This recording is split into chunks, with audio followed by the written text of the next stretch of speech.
আমাদের ভিডিওতে স্বাগতম, যেখানে আমরা দেখাবো কিভাবে iPhone 15 Pro তে সেলুলার ডেটা বন্ধ করবেন। যদি এই গাইডটি আপনার কাজে আসে, তাহলে দয়া করে আমাদের চ্যানেলটি সাবস্ক্রাইব করুন এবং ভিডিওটি লাইক দিন। আপনার iPhone সেলুলার বা মোবাইল নেটওয়ার্কে সংযুক্ত থাকলে ইন্টারনেটে সংযোগ করতে পারে। এটি আপনাকে, উদাহরণস্বরূপ, ইমেইল ডাউনলোড করতে বা ওয়াইফাই নেটওয়ার্কে সংযুক্ত না থাকলেও অন্যদের কাছে ছবি পাঠাতে সাহায্য করে। কিন্তু যদি দেখেন আপনি অনেক বেশি ডেটা ব্যবহার করছেন এবং এতে অতিরিক্ত বিল আসছে, অথবা আপনি ভ্রমণে যাচ্ছেন এবং সেলুলার ডেটা চার্জ নিয়ে চিন্তিত, তাহলে আপনি সেলুলার ডেটা বন্ধ করতে পারেন সেটিংস অ্যাপ খুলে।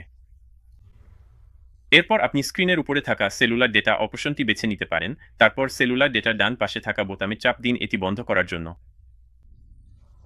এর মানে হচ্ছে, যখন আপনি সেলুলার নেটওয়ার্কে সংযুক্ত থাকবেন, তখন আপনি ডেটা ব্যবহার করতে পারবেন না, অর্থাৎ আপনি ইমেইল ডাউনলোড করতে বা মেসেজ ব্যবহার করতে পারবেন না।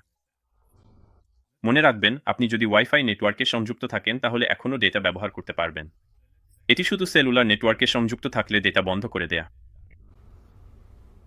ভিডিওটি ভালো লাগলে লাইক দিন, চ্যানেলটি সাবস্ক্রাইব করুন।